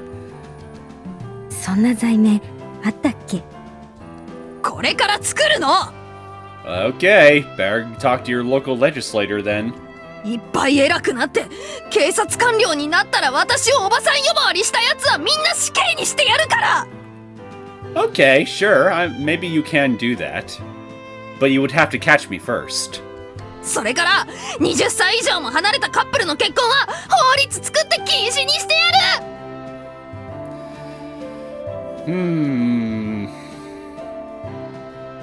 That could go over in a pretty interesting way. 絶対禁止よ。 You know, if you want to date somebody 20 years your senior, there's nothing stopping you. You know that, right? あらら、泣いちゃった。にしても気の長い話だね。その警察官僚になるのに順調にいっても一体何十年かかるのやら。ミナイさんって意外に考え方がものすっごく幼稚でバカっぽいんですね。Oh, relax. She'll die in a gunfight. You all have nothing to worry about. 本当にキャリアの方なんですか？なあ、チサ。あれも解消って言うのかな？まあまあその辺で。とりあえずそろそろ始めちゃおうよ。これから日暮らしのアドバンスストーリーを一緒に進めていく仲間としての最初の親睦ってことでね。Advanced story, huh? はいはい、それもそうね。You sure think highly of yourselves. それじゃあみんなに飲み物配るね。私たちは学生だからジュースで、ミナイさんはビールですか？私もジュースでお願いします。お酒って私焼け酒しか飲んだことないんですよね。 You do strike me as the sort of person who's always drunk, then.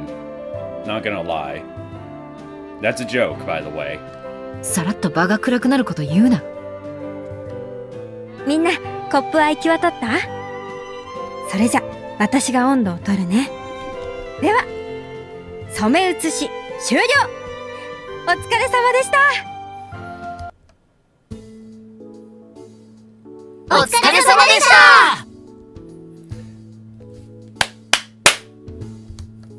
まあとりあえず簡単に今回のシナリオを振り返ってみたいんだけど。 Didn't we already just do that? さっきのミナイさんが言ってたたたりなんてないってあれってどういうことですか？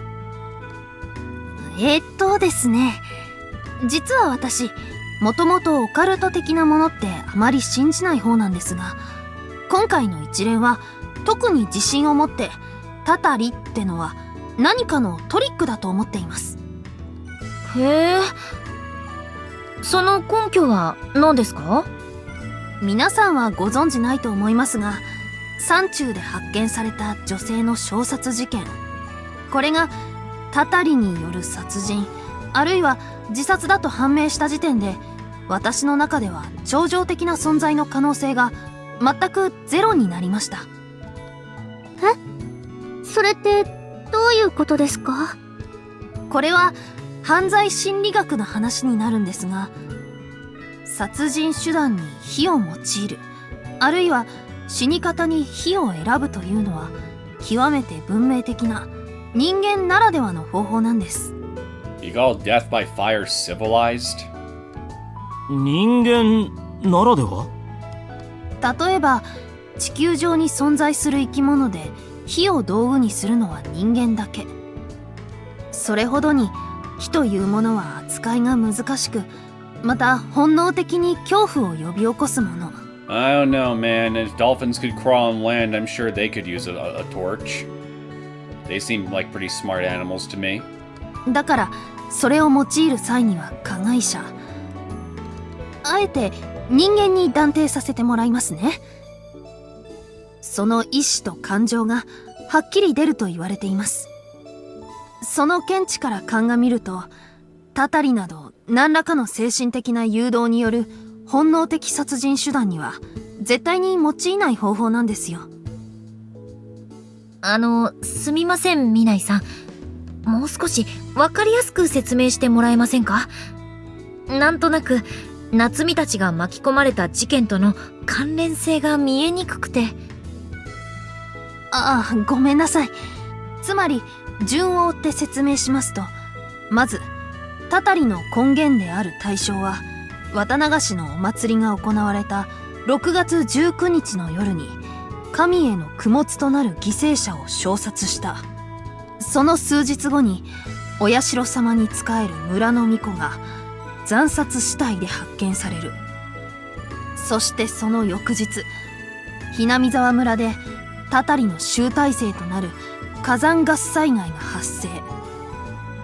さらにこれ以後、ひなみ沢出身者によるお社様への盲信と異常行動、そして凶悪事件が頻発するようになった。安易にオカルト的な見解で捉えるのはなんだか癪だけど、どう考えても超常的なものが暗躍しているとしか思えないんだけどな。確かにこの4つの事件を同一の種類のものとして捉えれば、そう考えても仕方ないでしょう。ですが、これを個別として扱えばどうなるか。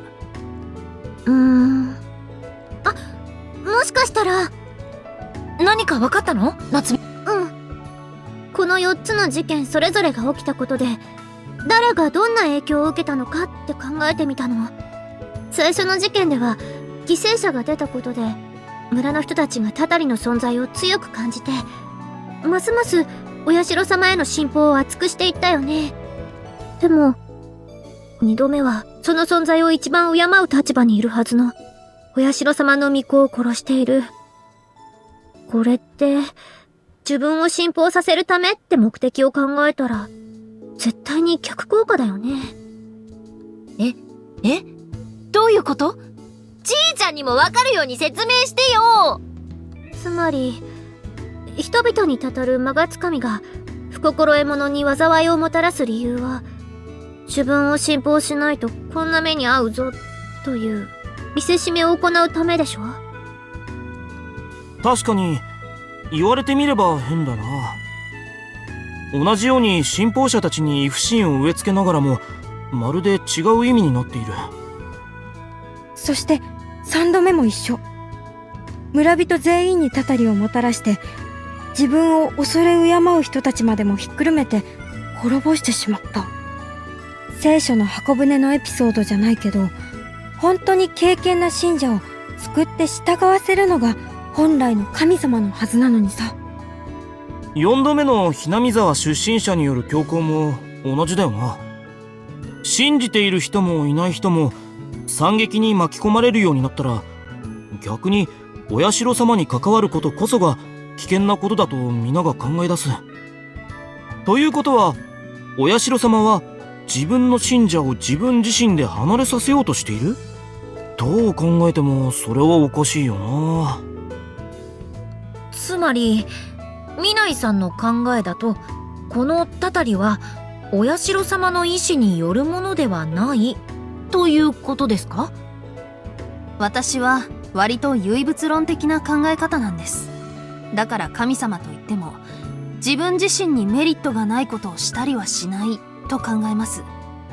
ということは、この一連の惨劇は恐怖に彩られて惑わされていますが、実際にはお社様の名前を語って何かを企む奴らの仕業なんじゃないかって。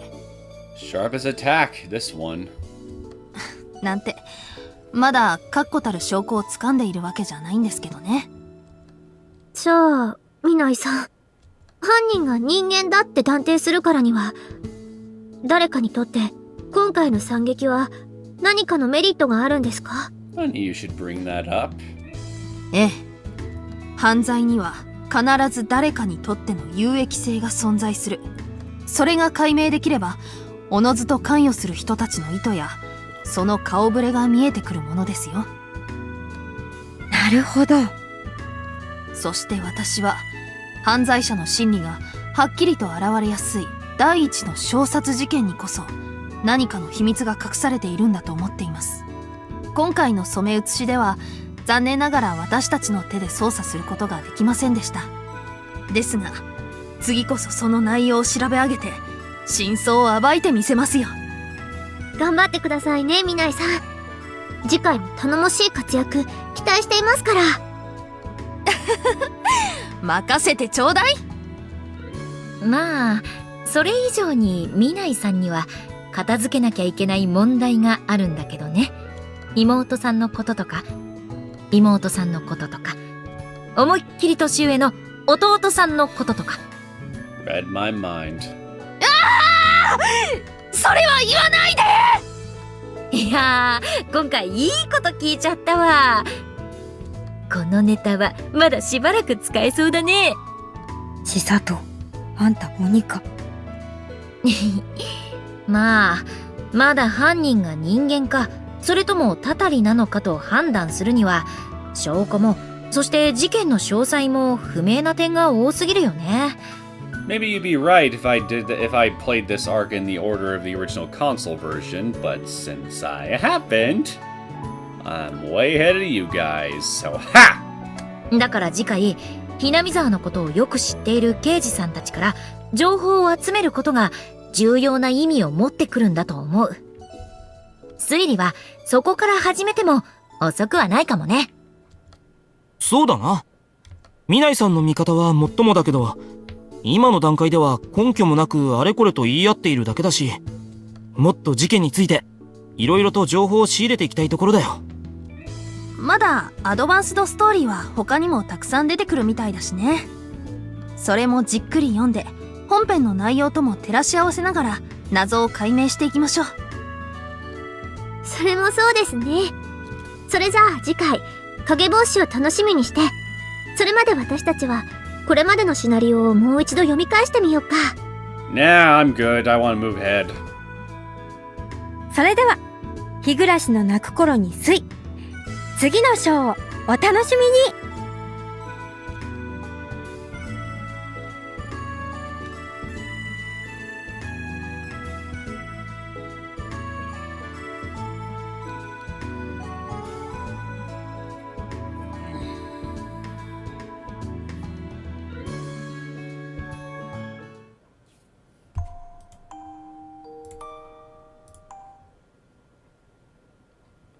Detective Minai's personal troubles sounds like a fountain of endless amusement.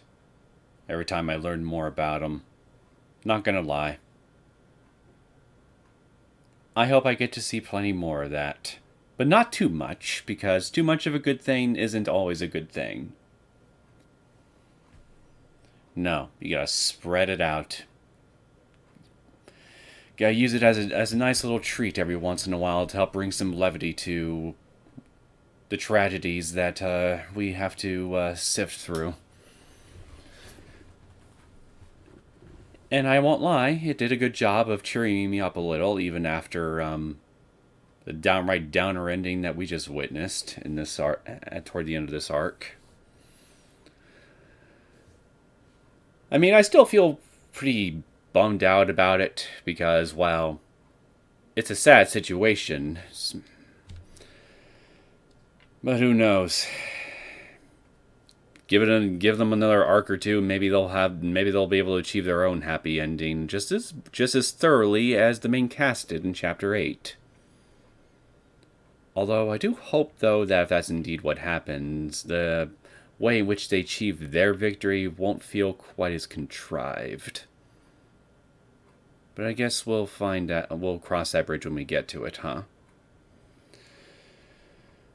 Anywho, I think I'm going to go ahead and end things here, and I guess next time we will be starting a new story arc.